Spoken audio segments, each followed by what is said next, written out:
खैर, प्रशांत पटेल जी, जी राजनीतिक लोग अब मनुस्मृति को भी अध्ययन कर रहे हैं, अच्छी बात है, लेकिन मेरा मुकोर कंसर्न इतना कि स्त्री में भेद नहीं हो सकता कि वो हिंदू स्त्री है, मुसलमान स्त्री है। जहाँ सबसे ज़्यादा स्त्री समस्या में ग्रस्त है वो इस्लाम है पूरी दुनिया में। ठीक, दुनिया में जितने कन्फ्लिक्ट हो रहे, मुफ्ती साहब आपसे इजाज़त फिर आपका आएगा सर, दुनिया में जितने कन्फ्लिक्ट हो रहे हैं उसमें आधे कन्फ्लिक्ट अकेले मुस्लिम वर्सेस मुस्लिम हो रहे हैं।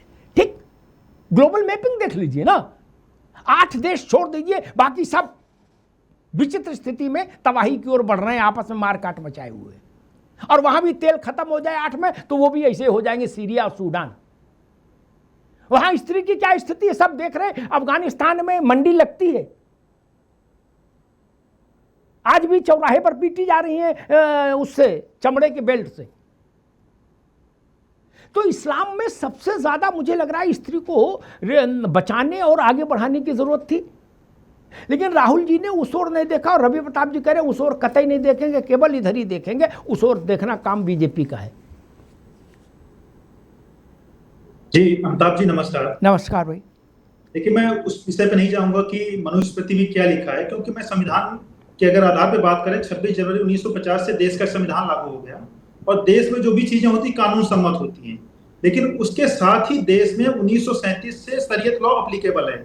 शरीयत लॉ आज भी देश में अप्लीकेबल है और देश का मुसलमान उस शरीयत लॉ को मानता है। लेकिन अगर हम हिंदू के कानून की बात करें तो 1955 में हिंदू लॉ बन गया था और हिंदू लॉ में सभी महिला पुरुषों को बराबर अधिकार दिया गया, उसमें बहुविवाह को प्रतिबंधित किया गया है और अभी उत्तराधिकार नियम में भी बेटियों को भी बराबर संपत्ति का जितना बेटे का है उतना बराबर अधिकार दिया गया है। तो बेटा बेटी में कोई हिंदू लॉ में कहीं पर भी कोई भेद नहीं है, चाहे शादी के मामले में हो, डाइवोर्स के मामले में हो, उत्तराधिकार के मामले में हो, गोद लेने के मामले में हो। लेकिन शरीयत लॉ में तो ऐसा नहीं है। शरीयत लॉ में अगर एक पुरुष के एक बेटा एक बेटी है तो बेटी को 1/3 ही प्रॉपर्टी मिलेगी, बेटे को 2/3 मिलेगी। वहाँ पॉलीगैमी की अनुमति है, वहाँ पुरुष तलाक दे सकता है, महिला तलाक नहीं दे सकती। ऐसी बहुत सारी चीजें हैं और हर मुसलमान शरीयत लॉ को मानता है। कोई एक मुसलमान मुझे बता दिए देश में जो कहता हूं मैं शरीयत लॉ 1937 को नहीं मानता हूं। लेकिन हम कहते हैं कि हम किसी ऐसी अगर कोई ऐसा विरोधाभासी चीजें हैं हम उसको नहीं मानते, हम कॉन्स्टिट्यूशन को मानते हैं। और हिंदू लॉ में अमेंडमेंट हुआ, सारे पूरे देश के हिंदुओं ने हिंदू लॉ को माना और देश का संविधान का अनुच्छेद 13 कहता है कि ऐसा कोई कानून जो भारत के संविधान के मूल अधिकार के इनकंसिस्टेंट है, यानी कि विरोधाभासी, वो कानून नहीं माना जाएगा। लेकिन शरीयत लॉ है, कैनन लॉ है या अन्य कोई समुदायों का कानून है, उस संविधान द्वारा प्रदत्त मूल अधिकारों के विरोधाभासी फिर भी इस देश में चल रहे हैं, उनको हटाने की बात नहीं होती है, उनको उन पे अमेंड करने की बात नहीं होती। आज तो सरकार ने महिलाओं को, बेटियों को पूरे अधिकार दिए हैं। पहले सेना में परमानेंट कमीशन नहीं मिलता था, वहां भी परमानेंट कमीशन मिल रहा है। चाहे चुनाव लड़ने की बात हो, किसी भी नौकरी में आज देश में कोई ऐसा एम्प्लॉयमेंट, कोई ऐसी नौकरी नहीं है जिसमें महिला ना जा सके।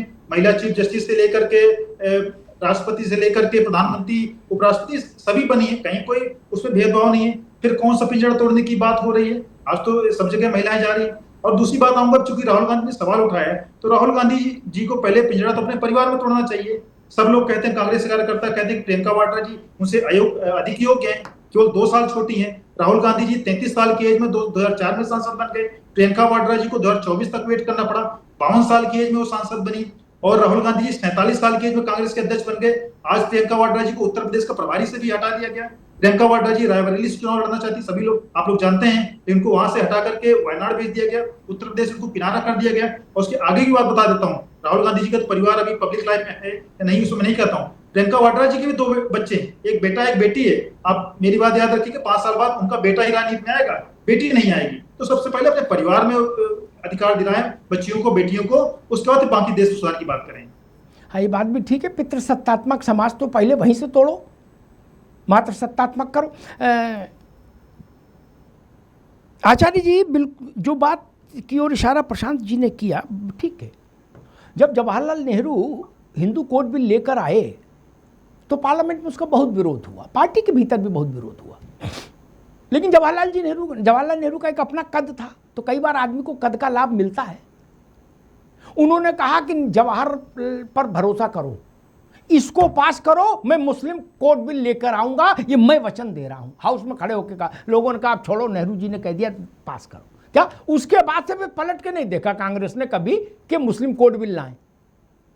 भारत के जितने ग्रंथों में बातें लिखी थीं, क्या कि बुधवार को दाढ़ी नहीं बनाओगे, सोमवार को नाखून ना काटो, जितनी बातें थी वो सब इररिलेवेंट हो गई जिस दिन लोक संसद ने हिंदू कोड बिल स्वीकार किया। इसलिए अब उन किताबों का कोई मतलब नहीं, वो रद्दी की टोकरी हो गई। हमने देश की संसद के कानून के आगे इस देश की 85% आबादी ने सर झुका दिया, लेकिन मुस्लिमों ने देश के कानून के आगे सर नहीं झुकाया। आज भी इस देश में वैधानिक तौर पर शरिया लागू है। यही तो लड़ाई है कॉमन सिविल कोड को लेकर। आचार्य जी, बिल्कुल यही लड़ाई है साहब। मैं कह रहा हूं जहां रहेंगे वहां लड़ाई हो रही है। आज थाईलैंड की खबर सुनी होगी आपने आशुतोष जी?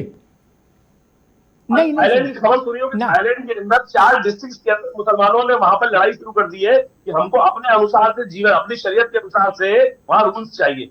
यही वास्तविकता है। मैं कह रहा हूं आज मनुस्मृति के ऊपर लड़ाई करने की बात कर रहे हो, पहले मनुस्मृति सही कौन सी है इसको डिसाइड करा लो। सनातनी वो भी मान लेगा, सनातनी वो भी मान लेगा, लेकिन कुरान में क्या चीजें गलत है जो आपने अभी क्वेश्चन लगाए, मौलाना साहब मानने को तैयार नहीं है। मौलाना साहब ये मानने को तैयार नहीं है यहाँ डिबेट में बैठ के भी कि उनके हलाला होता है। मौलाना साहब ये मान के तैयार नहीं है। अभी कह रहे थे हमारी बेटियां हिजाब पहनकर एरोप्लेन उड़ा लेंगी। अरे भैया कौन उड़ा लेगा हिजाब पहनकर? कहां से उड़ा लोगे एरोप्लेन हिजाब पहनकर? कौन किस कहां लिखा हुआ है, किस वजह से हिजाब पहन के उड़ाने के लिए? पता नहीं कौन कौन सी बात यहाँ आगे कर लेते हैं। अरे भाई देश की संविधान की व्यवस्था मान लिया ना, लेकिन नेहरू जी ने की बात को नेहरू जी ने क्या छल 420 कर। आज छलिए जो नेता जो उपस्थित हो गए हैं वो वास्तविक तौर पर वही दौर चले जा रहा है। सनातन का अपमान करना है, सनातन के साथ के जो जितना भी विरोध होता है वो करना है। मैं कह रहा हूं मनुस्मृति को कौन पढ़ रहा है? कोई ना पढ़ रहा है, ना स्कूल में पढ़ाई जा रही है, ना वेद विद्यालयों में पढ़ाई जा रही है। कौन उनकी तैयार? कुरान तो सब जगह चल रही है भाई, कुरान तो सब जगह चल रही है। बताओ मौलाना साहब तो कौन सी आयत में कहां लिखा है काफिर की गर्दन काट दो? कहां लिखा है कि औरत यदि कोई आदमी इस्लाम से बाहर जाए तो उसको जीने का हक नहीं होगा? कोई ईस्ट के अंदर कहां क्या गया, सब पंचजुला वाली बात कही गई है, वहां कहां कही गई है, और उस पर अमल हो रहा है, उस पर अमल नहीं हो रहा है, और उस पर पूरी तरह से स्वीकार करते हैं। मौलाना साहब साफ से कहते हैं कि अभी कोई किसी भी प्रकार से अगर कोई पैगंबर साहब के बारे में उल्टा सीधा कोई हल्के से मुंह से निकल जाए गलती से, उस सर से तंजुदा मौलाना साहब अभी खुंदक आ जाएंगे, अभी आप तंजुदा की बात कर देंगे। मुझे बताइए क्या हो रहा कि नहीं हो रहा? पूरे विश्व के अंदर आज जहां भी स्थिति चल रही है, मानवता की बात कर रहे हो क्या? मानव हो रहे हो क्या? मानव की बात कर रहे हो? तो कोई सनातनी हर जगह कॉम्प्रोमाइज करने को तैयार है, हर जगह व्यवस्था मानवता के अनुसार से जीवन जीने को तैयार है। आप कौन सी बात मानवता के अनुसार से कर रहे हो? आप तो स्त्रियों को आज भी बोरे के अंदर बंद करके रख, भाई इतनी सी हटा के राजी नहीं हो। उस बोरे से निकालकर मैं कह रहा हूँ मौलाना साहब को पहला तो बोरा, मैं कह रहा हूँ मौलाना साहब यहाँ बैठ के सांस ले ले। अग्निहोत्री जी इनको एक बार 1 घंटे के लिए बुर्का पहना के बैठा देना। मैं कह रहा हूँ साहब 1 घंटा बुर्का पहन के बैठ जाए, इस चैनल के ऊपर वास्तविकता नजर आ जाएगी, कितना क्या स्थिति है वो समझ में आ जाएगा इनको कि कैसे जी लेंगे। सांस आना बंद हो जाएगा, सांस आना बंद हो जाएगा मौलाना साहब को। अभी हॉस्पिटल जाना पड़ेगा, ऑक्सीजन करनी पड़ेगी, सांस साफ दिखाई दे जाएगा। क्या स्थिति बचा रखी है इन लोगों ने? अरे बुर्का, अभी आप कह रहे थे पर्दे की सिस्टम, अरे हमने कब पर्दा लाया भाई? हम कौन पर्दे की बात कर रहे हैं? हम तो पर्दे की बात कर रहे हैं। अभी बैठे थे कह रहे थे पर्दा हिंदुओं के अंदर पर्दा है, तो कौन कह रहा है पर्दा है? पर्दा मजबूरी में लाया गया था। आप जैसे आपके जो साथी संगी थे जिनको आप अपना पूर्वज मान के बैठ गए हो, उनकी हैवानियत बचने के लिए, उनकी जो स्थिति थी, उन्होंने जो आतंक बचा रखा था कि जिस स्त्री को देख ले उसको उठा के ले जाते थे, और हम ऐसी स्थिति में थे उस वक्त, हमारे पूरे स्थिति में थे कि उनकी रक्षा नहीं कर पा रहे थे। इस कारण से वो बात की गई। आज ऐतिहासिक तथ्यों को बदलकर किस प्रकार से उपस्थित किया था, ये मौलाना कहते हैं अपने आपको। मैं कह रहा हूं इंसान ठीक बात। मुफ्ती साहब के पास जाऊं उससे पहले एक बात जरूर कहूंगा, इस देश में एक ये भी उदाहरण है कि महारानी कैकेयी महाराज दशरथ के साथ युद्ध में गई जब देवासुर संग्राम हुआ, और दशरथ के प्राण रक्षा करके लाई दशरथ की। उनको देव विजयिनी कहा गया। और हम बता रहे हैं कि महिलाओं के कान में शीशा डाल देते थे। ये कौन मूर्ख धूर्त लोग हैं जिन्होंने ऐसा प्रचार फैलाया?